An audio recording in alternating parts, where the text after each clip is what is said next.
apply the knowledge that we gain from this whole process to the conservation of birds and safeguarding our culture, especially the Kinyarwanda language. Now, birds, why talk about birds? I like to call them our indashikirwa partners. They are indispensable. We know the ecosystem functions they play, seed dispersal, so they are gardeners of our forest, unpaid gardeners. They pollinate our crops, they scavenge and dead wild animals and prevent us from catching deadly diseases. They control the pests in our farms. They are our food. They have important roles.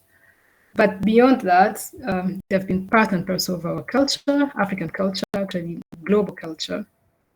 I'll give an example of the totemic system in Rwanda. The ruling dynasty, Abanyiginya, they had the grey-crowned crane as their totem. Abagesera had the Inyamanda, the pied wagtail, and Ababanda, I think, they had these pied crows. But now the crows are more associated to Aped, but that's quite recent, and I don't know if it's desired by Aped, but that's how UNESCO sees them. But yeah, this totemic system and also other cultural beliefs and practices associated to birds were really, really important in conservation at that time, because the more sacred a bird was, the more it got some conservation focus. For instance, if you're a Munyiginya, it was a taboo to harm the bird because you considered Umusambi as your own clan member. So there was this protection that was conferred to the birds and other animals that were involved in the totemic system that was really, really effective in the long-term conservation, not only of the birds themselves, but also the habitats and other species that were associated with those birds would benefit eventually. And the loss of this knowledge, of course, has led to what we have experienced. Again, giving an example of Umusambi, we know how before the current conservation efforts by different institutions, the number of grey-crowned cranes had really fell, I think, below even 500 individuals, when we used to have more than thousands. So this, and we can trace it back to the removal, the annihilation of these taboos. Another example of how much we have lost the knowledge of birds. If you yesterday I tried to Google the name Nyombya, the word Nyombya, Samusure, and I'm sure you can all guess what I found on Google, on the internet. The majority of the word Google generated these entertainers. They're good entertainers, but they're not the birds. They're not the original bearers of these names. So Kanyombya, Samusure, Ganji, no. We wanted the birds, the real birds. We wanted the Nyombya, the Samusure. These are the originals. And this is very unfortunate because, at least for these two first species, the robin chat and the long-crested eagle, these are really common. So I should at least have seen some articles, some photos portraying these species, because they're in our gardens, they're everywhere we go. The Turako, the Nganji, that's not easy to spot it as it's restricted to the national parks, the volcanoes, Nyungwe, Gishwati, but the others I should have seen more.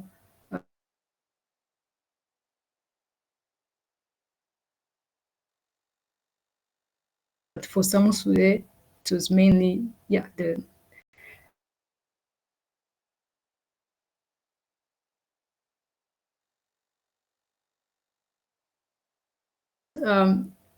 unfortunately, it started a long time ago. The loss of this knowledge can date back in the early 1900s, unfortunately. And I can give an example.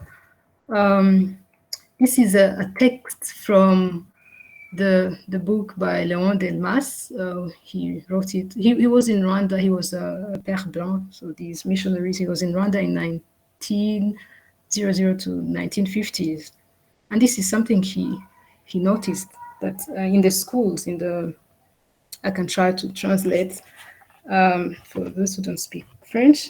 So he said that the young men and even men who studied at our schools since their childhood, most of them cannot name their great grandparents. The elders had to know the names of their dead for their spiritual cults, the Abazimos. As paganism disappeared, so did the genealogies. So it's not just the knowledge of birds, the identity of birds, but also the identity, the Rwandan identity, the familiar, the knowledge of one's genealogy was lost even at that time, 1900. So people, the moment people started losing like the touch of knowing who they are, where they come from, of course, it made sense that they would eventually also stop the connection with their environment. They have already lost the connection with themselves, with their identity. It is natural that they would eventually also lose that connection with nature. So the two factors that started it are the education system. So the education system under the colonial rule, the religion, of course, with the annihilation of the taboos, with the regarding the fig trees, umuvumu, umurinzi, as pagan trees, when they used to be sacred, led to their eventual destruction. And as we know, fig trees, these are really very important for the conservation of birds. But apart from that, we also had migration, especially the mass exiles of 1959, where a lot of people moved to other countries, adopted other cultures, and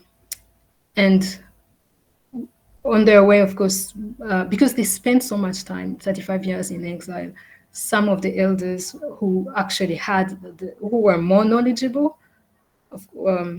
died. So that's again some knowledge that were lost during that time.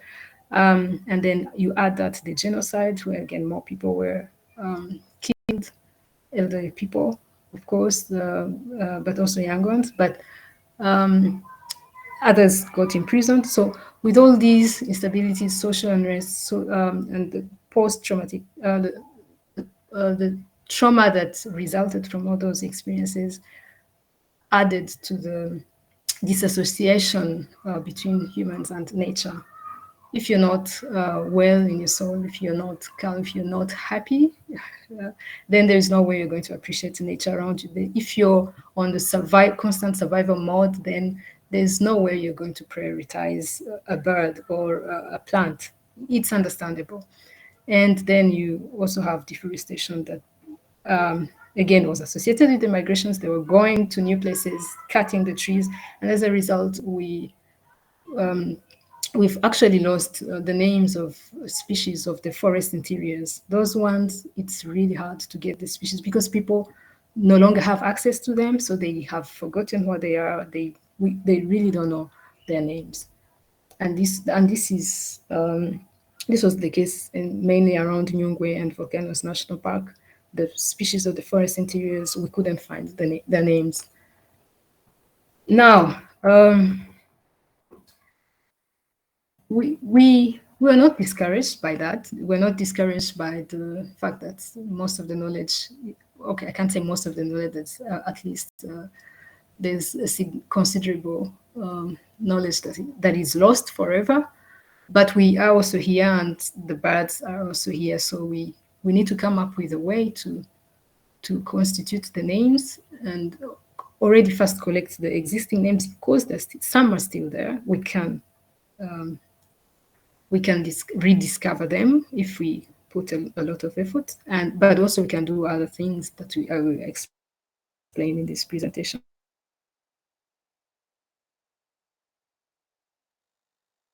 And we were all interested in knowing Kinyarwanda names of birds, and there were scattered lists on the internet and in the libraries of some people. So we got together as 13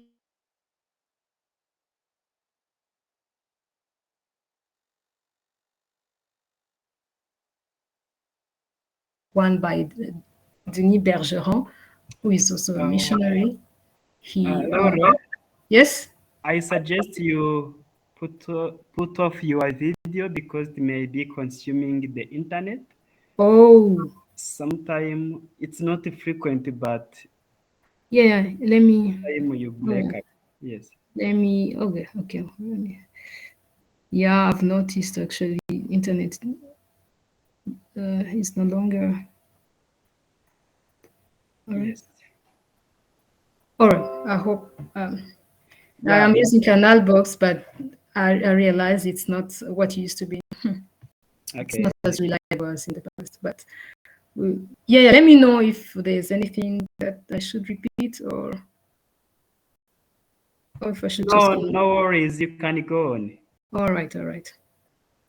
Yeah. So I was saying we had some lists, scattered lists, and the most important one was the one made by Denis Bergeron. It had around 117 species, group names, of course. And we also had other lists from James Hogg, from Arcos. Martin and Philbert had tried to compile names of birds and other mammals. I had my own list and other people. So we gathered the list together, formed one big list. And then in 2022, we received Bird Club. And this really helped us to now go to the field, like in a systematic way, and then ask old people mainly what they know about birds, the names they can recall, and any cultural attributes, any stories, any proverbs, sayings, practices they still do, modern ones or even old ones. And so we sampled in key sites that I will talk about later.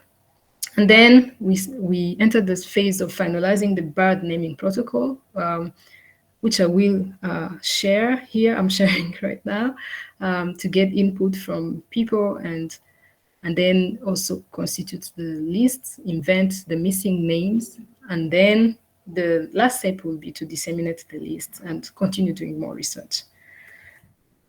So for the community consultation, this is Emmanuel Ishimwe. He's a guide at Akagera National Park. He was really key to collecting many. I think we obtained about 40 names, about more than 30 names from this region.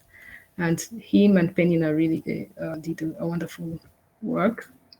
And of course, Claver, Faida, and Emmanuel Dalhute, they all helped in compiling these names from the local communities. So we reached about 600. I put ish because the interviews were longer, others were just like 2 or 3 minutes interviews. We made sure that women constitute at least 30%. And then so we sampled in Bugesera, Akagera region, Volcanoes National Park, Nyungwe. But we also reached other areas like Mayaga, Rugezi, Kigali, Muhanga, Ngoma, and also the online community, which we reached through our Instagram page. I'll try to show you a little bit about this page. Is still new.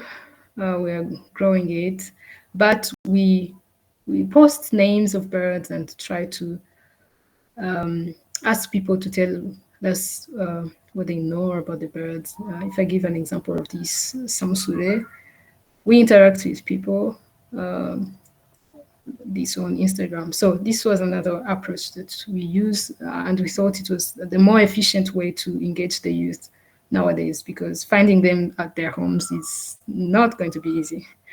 Now for the findings, we obtained 60 new group names since August when we started this field work, mostly from Akagera area. And these group names cover at least 2/3 of all birds. So that means we can assign a group name to at least about 500 species of Rwandan birds. So I'm talking, when I say birds we are trying to name, it's not the more than 10,000 species that exist in the world. It's only birds in Rwanda that we are concerned with. So I hope that confusion is cleared. And we also collected about 40 proverbs, especially Migani Migenurano, so these short sayings, rather like them. and also a range of different stories and no, beliefs. What? Yeah, beliefs again, past and also new ones. Okay, it's not. Oh,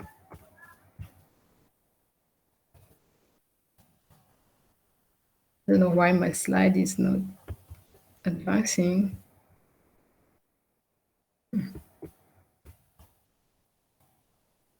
Can you try to present not in presentation mode, just Yeah, this slides is mode?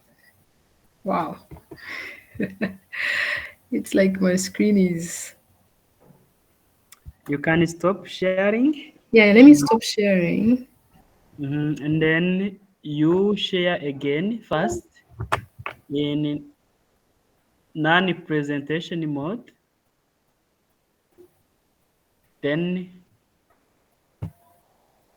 we see what happens. Okay, it is accepting. Let me go on. I don't know. It's my computer, maybe too tired from a lot of the work. So let me just go on. We also collected proverbs, and Can this you is. can you try sharing again? We don't see you. Oh, you don't see my. Yeah. I don't know what's going on. Let me ensure. Let me ensure. Oh, where is the?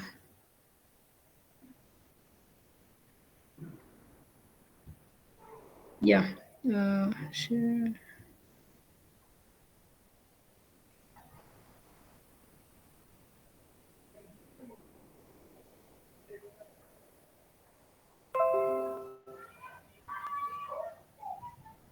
Mm-hmm.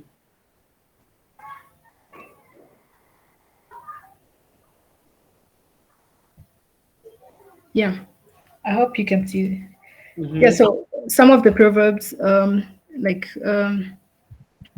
associated with birds, this is in Hware, and you are familiar with these proverbs. Ubugiraneza bw'inkware nibwo bwayigonze ishozi. Yeah, there are quite like 5 or 6 proverbs just on one particular bird. If I try to translate for the non-Kinyarwanda speakers, ubugiraneza it's like I only tried the first one because I don't know where I could start with inkunguzi or guhiga bukware, but the first one says like the neck of the sparfol or the neck of the francolin is bent because of like the too much generosity or too much kindness of the bird. It's like it's too nice that this has burdened it so much that it has weighed on its neck, and the neck is bent, or the neck is not as elegant as long as other birds. So that's an example, which just the meaning is just to tell people you shouldn't be too nice. You can be should do everything in moderation. Even good things need to be done in moderation, and I think it's an important lesson to teach the young and ourselves as well. Um, but we also had beliefs, old ones like these ones about an owl in Rwanda. When you hear a call of an owl, many people get scared. They initially it indicated the call indicated that you would have to move to another place and your home would be in ruins. But recently, I think people have come to associate the calls of these owls to like people dying. Someone in your household is going to die. So when they hear these calls, they're not happy. But there's another belief in Akagera region, which I really liked, about the red-chested cuckoo, that says that its call indicates the time to pay tax in December. And this makes sense because October, November, December, this is when we tend to hear the bird calling a lot. And in Venpea, killing Rgungeris, Strichisidita. So they call it Rungeri, but in other areas it's the Rgungeri. So we have these variations in the spellings of the names, but it's not a big deal. So this is the solution, they say, when you kill a bird, because it brings malheur, misery, and it's not Yeah, it's like you'll be cursed if you kill a gungeri, but to remove the whole spell, you need to drink from the same to drink water from the same I don't know container as the bird, and I don't know how you can drink water with a dead bird, but they know better. We also collected stories, and let me just play this one for you. It was one of the interesting stories I had.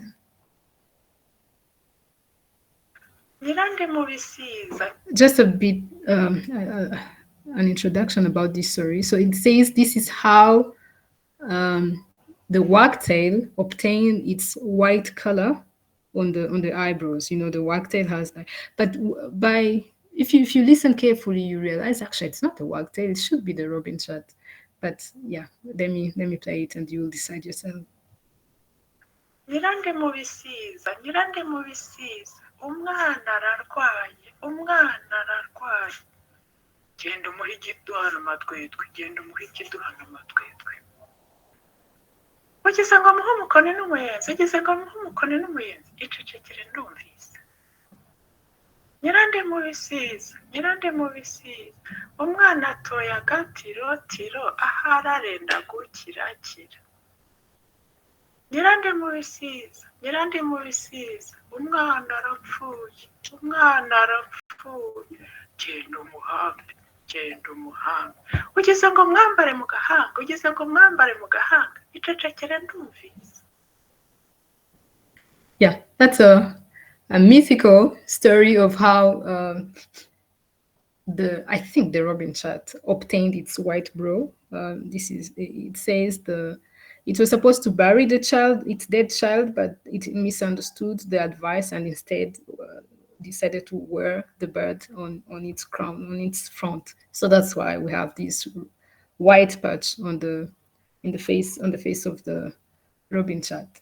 It's an interesting story because you hear about different plant species that we no longer see. Madgwedwe, I don't even know what kind of plant it is.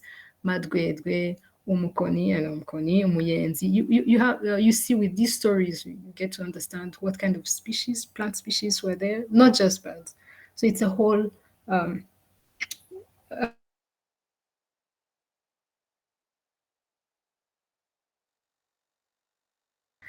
now, with all this research done, we started the process of naming the birds. Now we have the group names. We have the challenge of now bringing the group names to the species level. You can ask why. Why is there a need to name birds? Now, in Rwanda, as you all know, I'll start with this. I like this.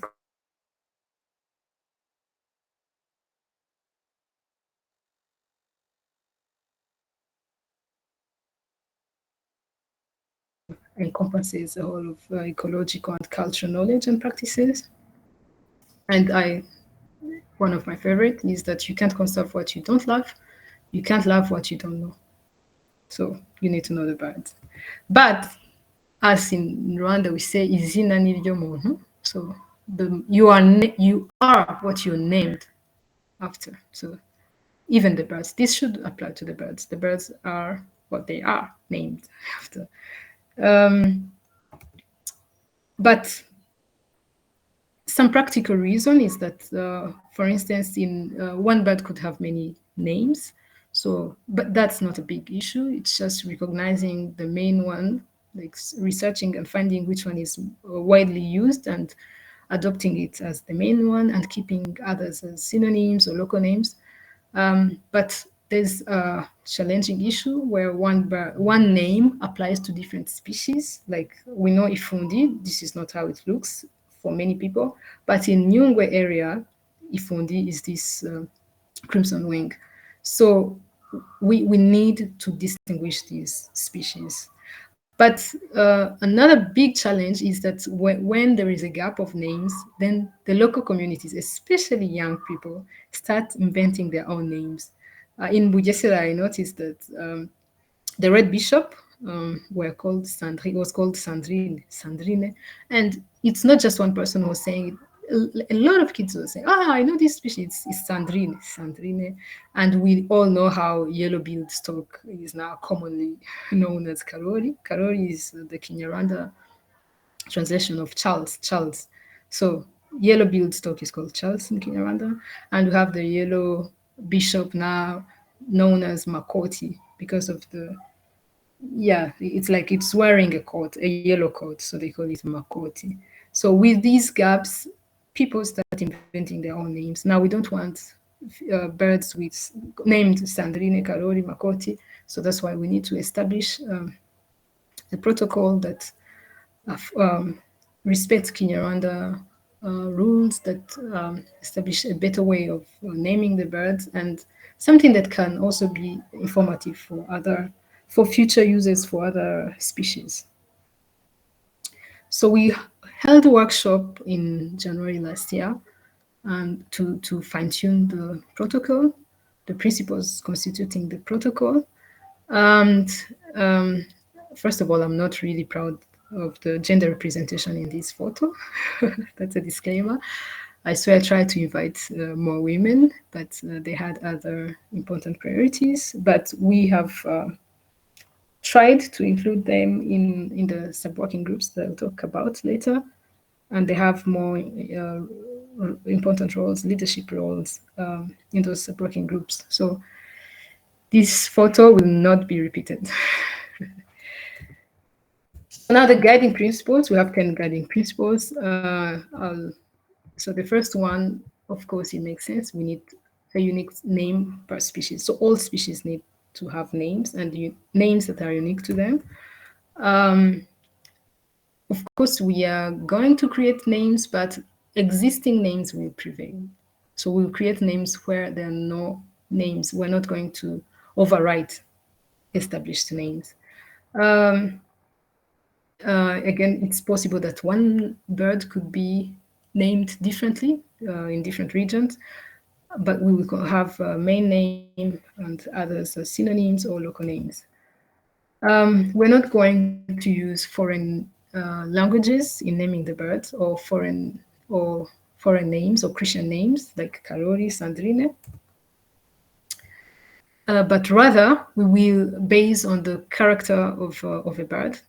This could be its habitat. For instance, we could say Inyamanza yomomisozi to mean the mountain wagtail, or Yurufunzo if it's a papyrus gonolake. We could refer to the calls as normally done with the existing names. We could refer to the habits, if it dives, if it's floats, if those kind of attributes will be considered when creating a name. And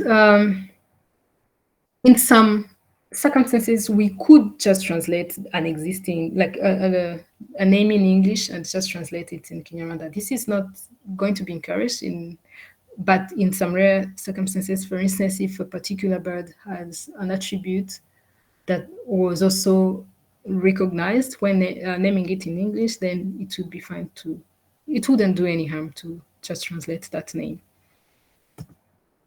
We're not going to use vulgar or offensive names. Some existing names do have like vulgar languages, but yeah, we will not override those. We will keep them as they are.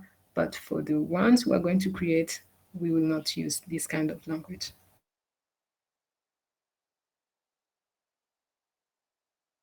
Grammar or writing Kinyarwanda, we all know how the youth especially write Kinyarwanda, but we'll try to use to apply like the correct, appropriate grammar styles.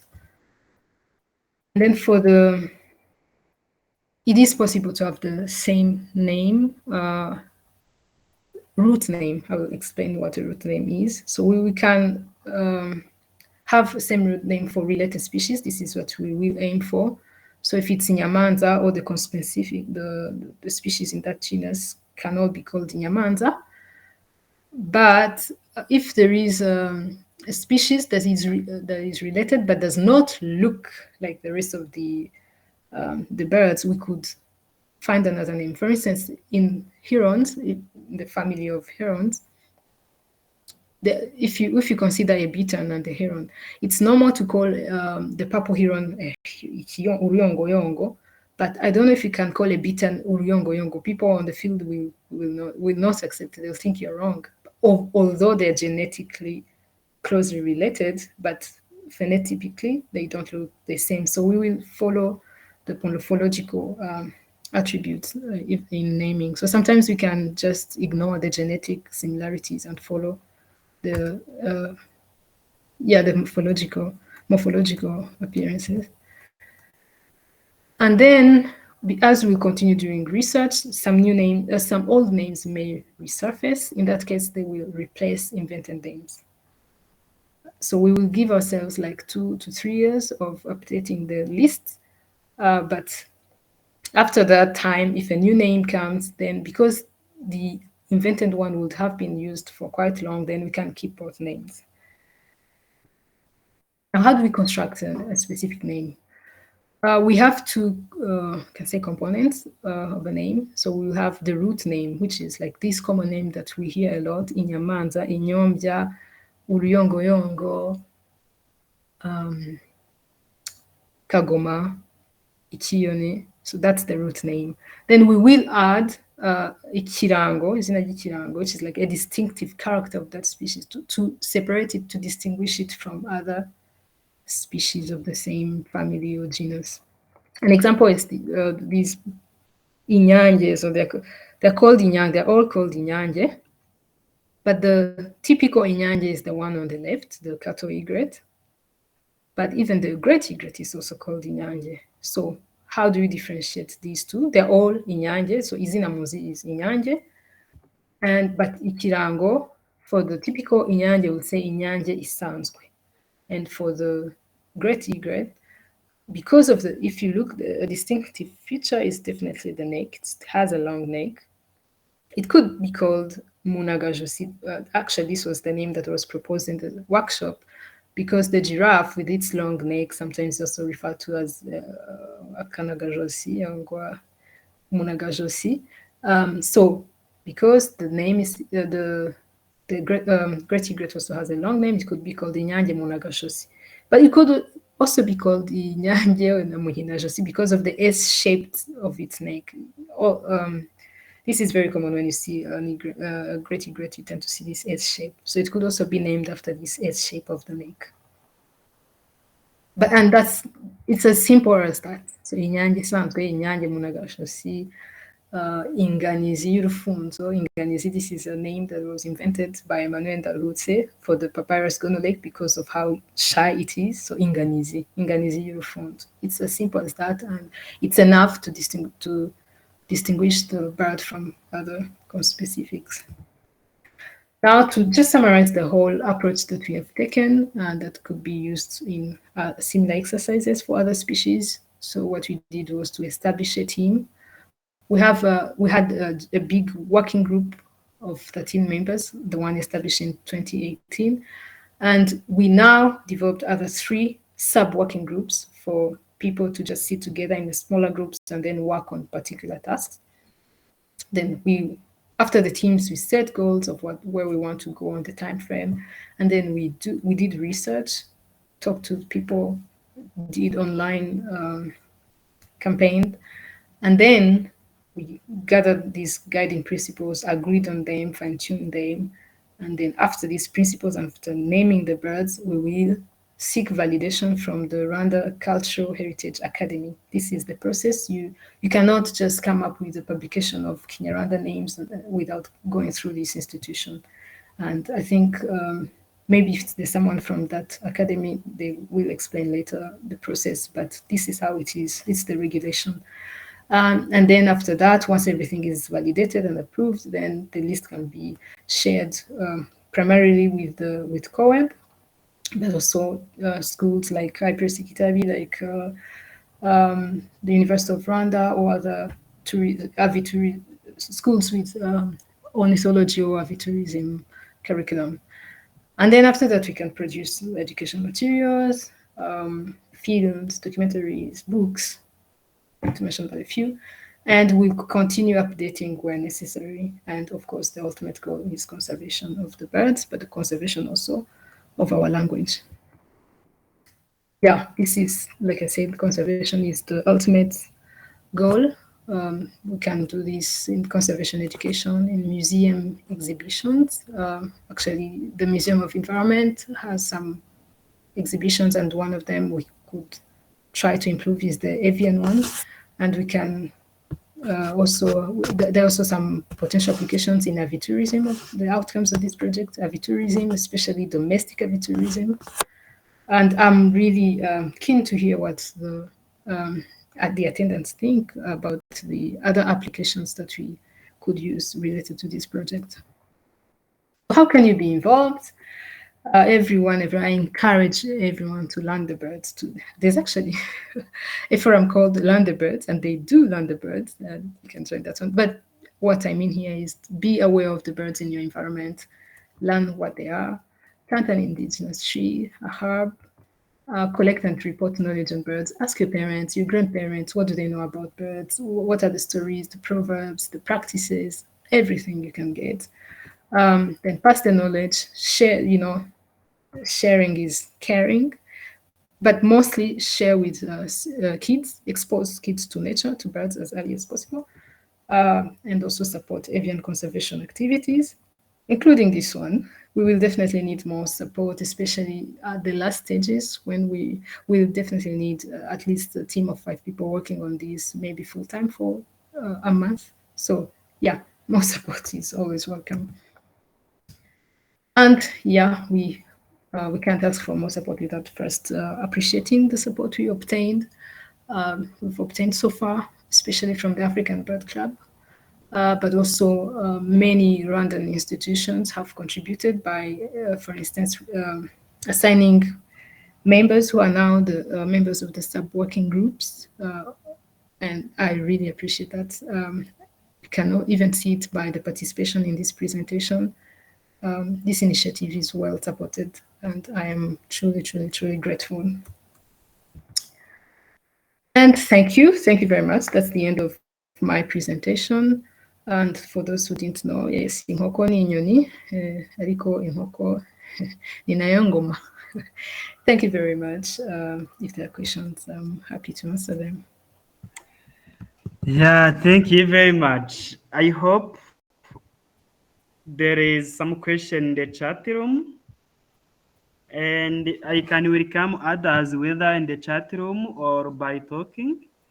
But first of all, I would like to say that this talk was very interesting, and this is a very good initiative. Actually, we need this to develop the scientific understanding of Rwanda's biodiversity, not only on birds, but also in other taxa.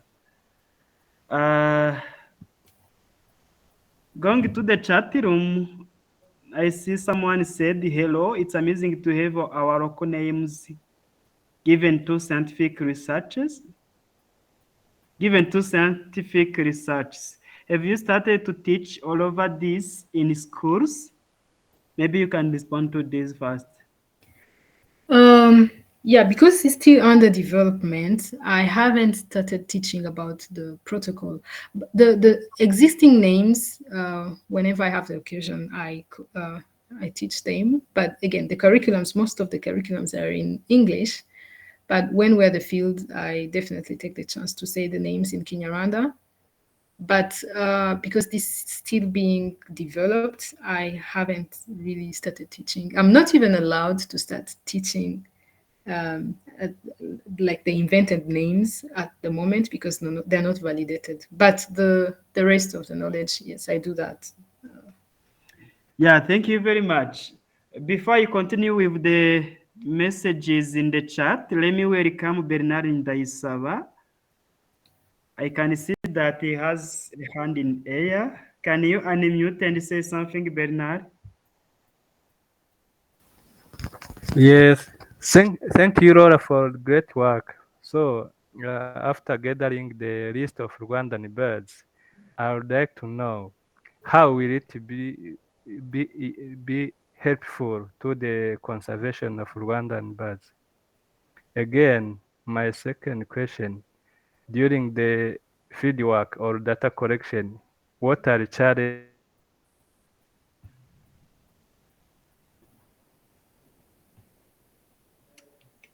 and opportunities I don't know. Yeah, he is freezing, but Yeah. his two questions are understandable. Maybe you can respond to them. Yeah, so the first question about the relevance of these, the list, obtaining the list to conservation, just by simply saying that we can't conserve what we don't know.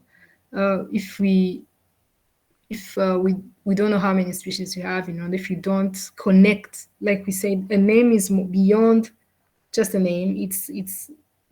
It represents the way we perceive the bird, the relationship we have with the bird.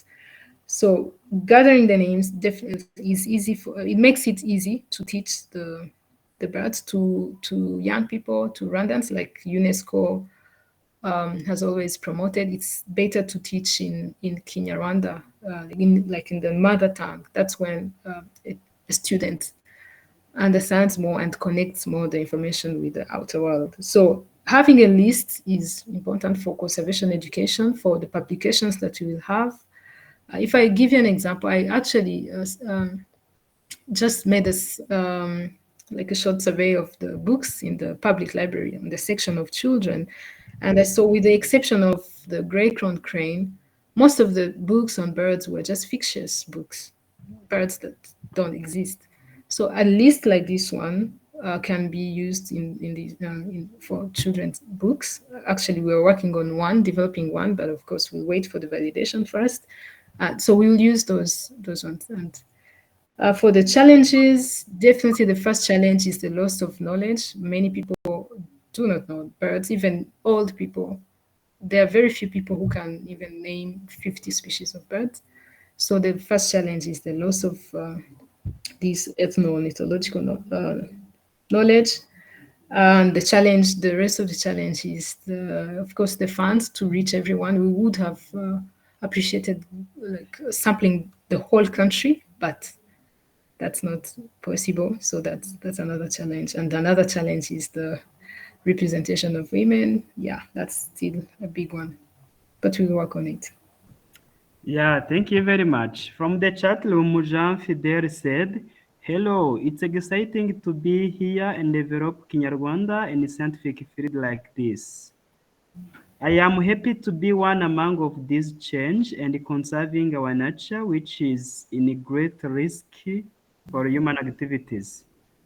Are you in touch with Jean Fidel already, Lurangwa? No. I'd love to be in touch with him. Yeah, please be in touch. He wants to join this great team. Oh, he's Is welcome. developing birds name in Kinyarwanda.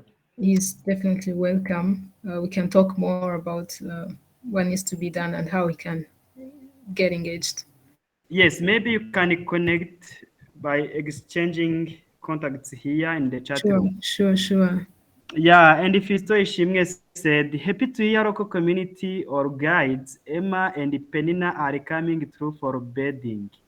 Yeah, those are females. Maybe they can continue to be on the board and assist in the team. What do you think, Laura? Yes, Penina is part of the group. Actually, she has been part of the group since And Emma, August. I think, yes. Emma, I just learned about her, but yeah, we would be happy to include her if she's interested. Again, this actually requires some dedication. But if whoever is interested, whoever is willing to give a hand, is always welcome. Yeah, of course. It can be like a citizen science, and everyone who Definitely. is interested can join the team and develop this. Esther Tuzabaho said, ubugiraneza bw'inkware bwayigonze ijosi. It's one of proverbs you mentioned. And kwambura umwana inkware ukamufasha ikibiribiri. Oh, that's a good one. Actually, no, I don't have that one. This is another proverb also from Marie Christine Gasingirwa. And Fisto again said, Nyirandimubisiza umwana arapfuye. Good song. Yes. Maybe another proverb. Then another proverb from Marie Christine Gasingirwa says, akanyoni katagurutse ntikamenya aho Ikamenya bweze. iyo bweze, Yeah, yeah. uburo or millet. And another one, igihunyira ngo kirakungura. Yeah, yes. Ngo kiba gisura urupfu mu rugo kuko ruhamagara ruvuga ngo Yeah, that's what they say. urwaye adakiriye. That's interesting. Yeah, this is part of local knowledge. Do you have to say something about I was this going local to say, knowledge? yeah, Is it some areas true? that's what they believe, but in other areas they actually just say it's an indication that you will have to move to another area. They say gisura matongo. It means your home will be in ruins and you have to migrate or go to another place. So it's not as negative as indicating that someone is going to die, but still these are beliefs that we need to address and discuss and talk about, and so that they don't actually bring harm to the bird, because yeah, the owls are not, they draw antipathy from people. They're not charismatic as inyamanza or inyombya. So this is something that we also need to address when we conduct conservation education, because we don't want any bird to be regarded as malevolent or in any way that is detrimental to its conservation. Yes, yeah, that will be a good step. You would like to share the mic? You are welcome, Ferus. Then Estrat Uzabaho. Would like to hear from you. I see your hands. Yes, thank you very much, Venna, and the speaker, Laura. It was a really nice presentation. And yeah, my question is, maybe I've missed something because I came late. So I want to know if all Rwandan birds that have Kinyarwanda names. Oh, if yes. not, because I saw in your presentation you are working. We lose you, Ferus. Yeah, so I can try to answer what I just had. Yeah, So, maybe you can Those answer birds what who have great. Ferus. Sorry. You Yeah. you can repeat again. You said you saw something in the presentation. You continue from there because we lost you sometime. We want to catch up. So I want to know if she's working with because most of the.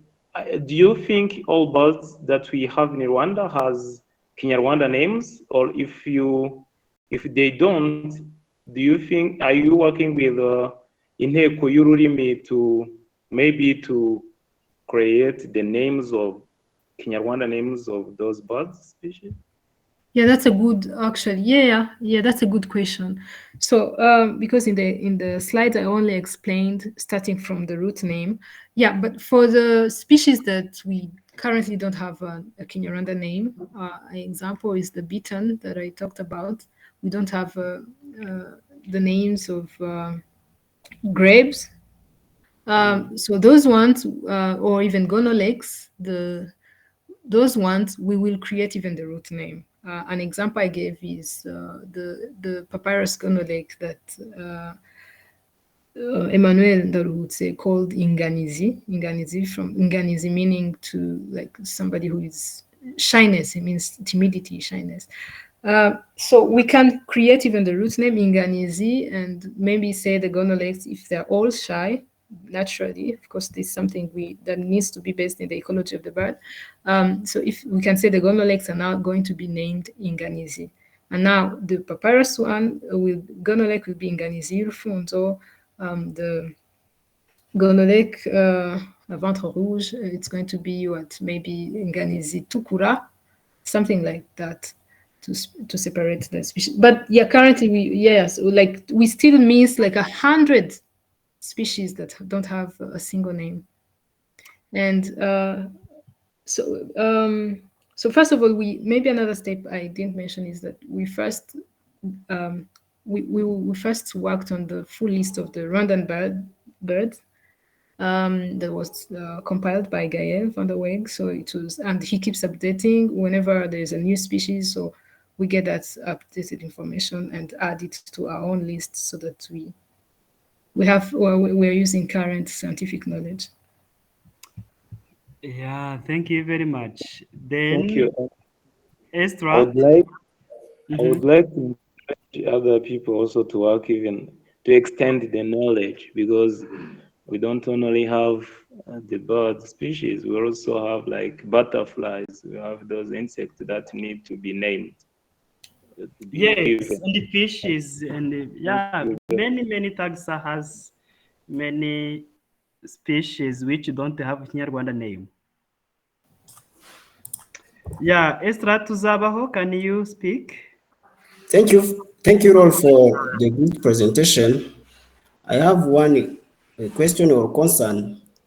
During this search, have you considered that there are some species who might have the names in Kinyarwanda, maybe from the neighboring communities? As you know, the Kinyarwanda is not limited to the international borders, that can be borrowed and used in our interior documents. Secondly, it can be, those names can be used in our internal documents before giving or proposing new names to our birds. Secondly, it's about the origin. I'm not a birder, but did you search how the birds were named before? Maybe when the language or the genealogy, how it started. And maybe you could build from that to know how to move on with the new, if I can call the new naming system. Thank you. Yeah, I can start with the second question. That's really interesting. Yes, we've studied how the names were given, which is very similar to our principle number 5 in the protocol, which is like the birds are named according to their behavior. The calls, Ikijwanga, if you hear the call of Ikijwanga, that is how it's called. So that's why it's Ikijwanga. We have Murobafi, which eats fish. We have Murobyi, these kingfishers. We have Muchubizi, this is like, it dives, it really dives. We have Karere, it's like the Jacana. You can see how it floats on the on water. We have what is it? Inyombya. You can see the call of Inyombya, like it's talking Kuyomba. Maybe in an ancient Kinyarwanda, the Kuyomba, Kuvuga, Kugamba. So yes, the birds, that's how they're named. It's mainly because of their behavior.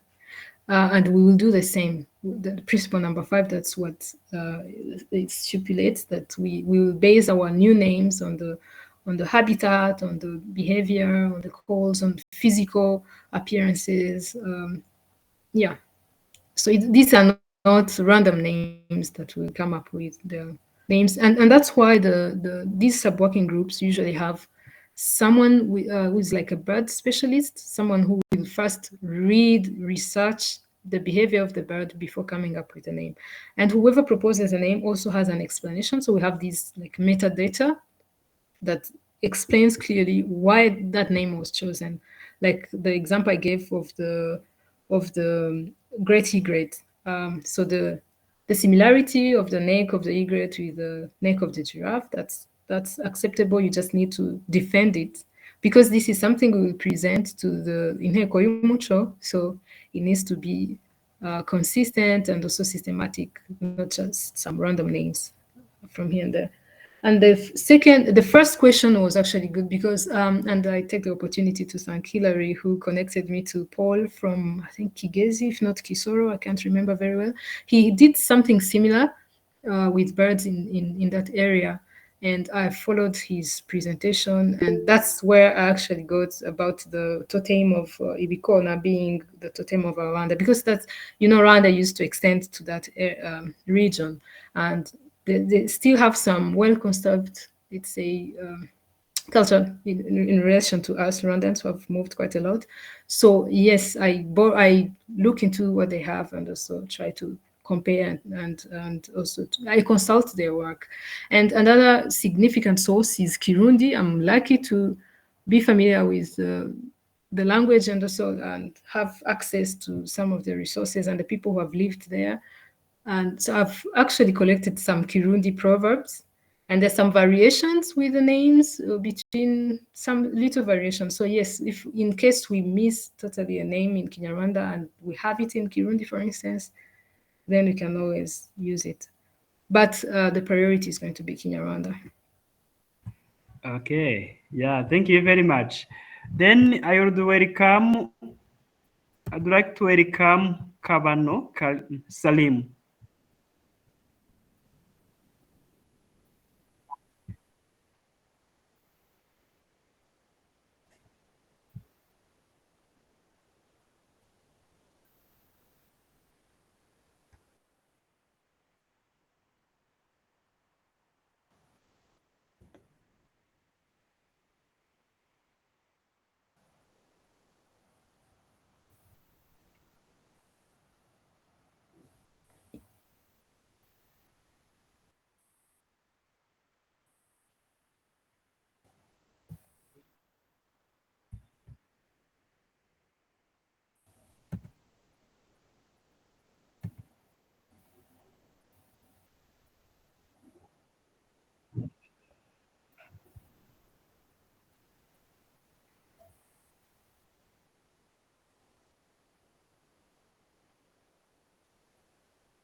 Yeah, that's a good point. Yes, so I've tried even before starting this project. I've tried. There's some institutions that have these promotional materials or conservation education for kids, and they want the names in Kinyarwanda. I usually share at least the names I'm confident are correct. I usually share with them. So yeah.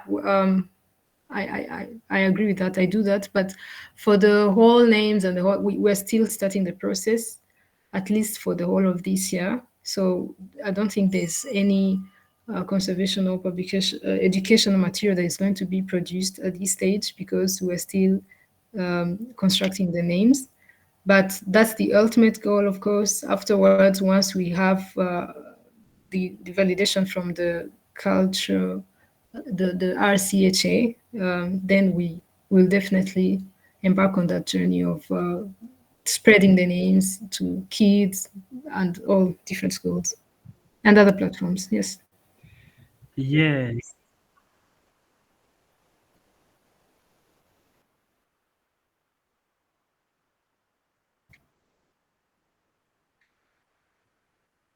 Oh, okay. I'm just going to write my email in the chat, and whoever wishes to contact me, this is the best way. And we can always talk. Always. So yeah, I've just shared my email. If you have any important information, you can always share it with me. Yes, that will be great. Please share your email. Jean Bizimana said in the chat room, hello, how can we promote ex situ conservation of birds out of the natural system so that we can be familiar with birds taxonomy and identification? Okay. Maybe you are still ex situ conservation of birds. How can we promote it? Okay. Yeah, I don't know if I'm Is the it right even person to answer necessary? that. Yeah. I don't know if I'm the right person to address, but I always prefer in situ. Like we still have some wild habitats, so I always prefer engaging birds in their own habitats. It's like for me, I'm not a big fan of course, we can do it if there is no other option. But the good thing about birds is that they're ubiquitous. They're found everywhere. So if you just start with the birds in your garden, you will at least get 10 species. This is again an advantage of living in Rwanda, like in this tropical area where we have such a high diversity of birds. So I don't think it would be really necessary to just form a zoo based on the education in Rwanda, because education of birds, because you can still access them. If you just have a pair of binocular or not, you can still learn the birds without having to go you can go to these resorts. For instance, Nyandungu, just going to Nyandungu, just go to Musambi village, you'll see all these beautiful birds and you can actually, there's an event we're preparing with school kids, and maybe someone from Musambi can say they have programs for children, and they have the facilities for tailored for kids. So you can take them there. It's still a wild area, and I think the learning experience will be more interesting than taking them to an area where birds are in prison. That's my own opinion, but yeah, thank you very much. You have Ferusi here and Bernard. They are from the Rwanda Wildlife Conservation Association, and I will let Ferus explain what they can do with children. yeah. Ferus, can you talk about that? It's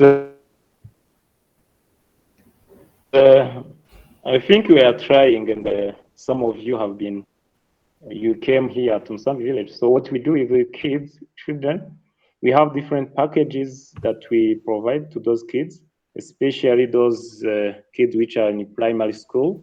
We encourage those even in school to register for those packages. So, but you pay for the service.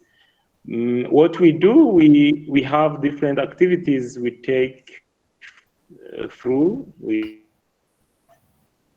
kids, and we do our best to make sure that kids are experiencing, they get experience, they get inspired, and it's through fun, exploration, discover and explore. So, and we let them do, and what we do is to facilitate them.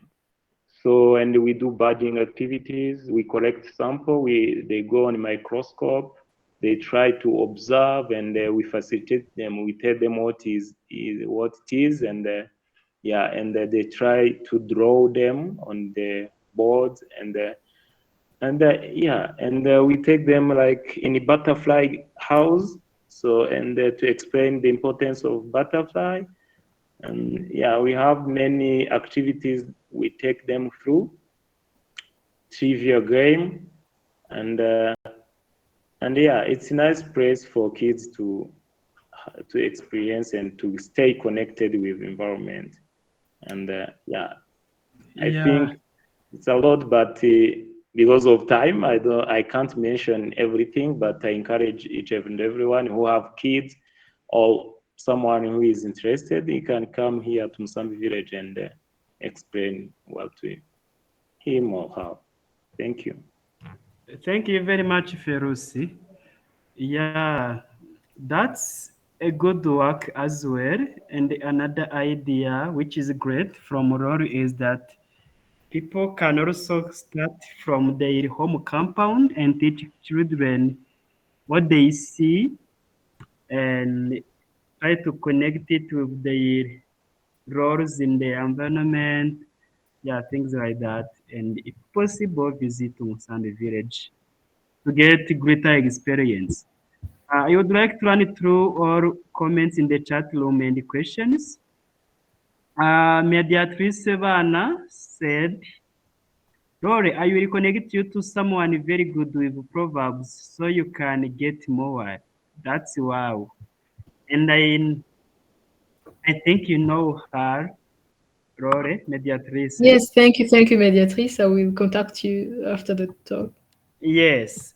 Hilary said, in eBed for the recording of birds in the field, the Rwanda package is used to store information about the birds, metadata, location, etc.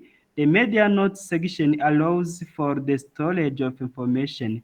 It can include any known Kinyarwanda names. It will then be available to all. This is interesting.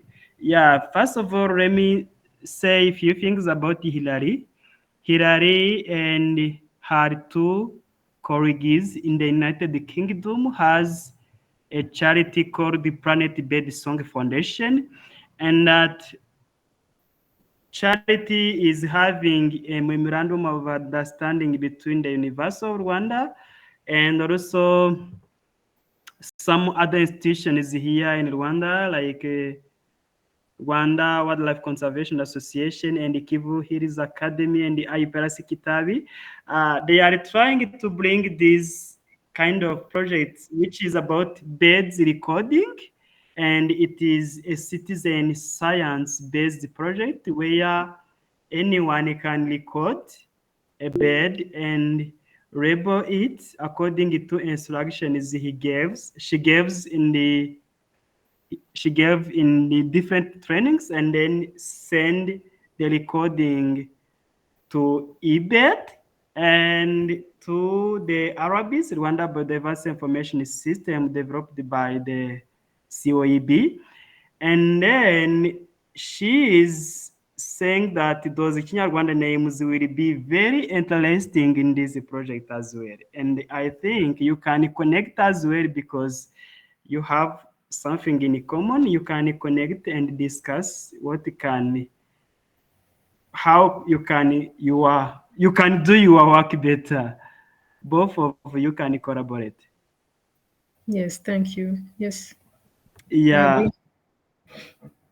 Yeah, Hilary also said this is a fascinating subject, great local knowledge. We are very happy to integrate name correction and dissemination in our Planet Bird Song program, especially on the education side. Yes, that's what I was saying.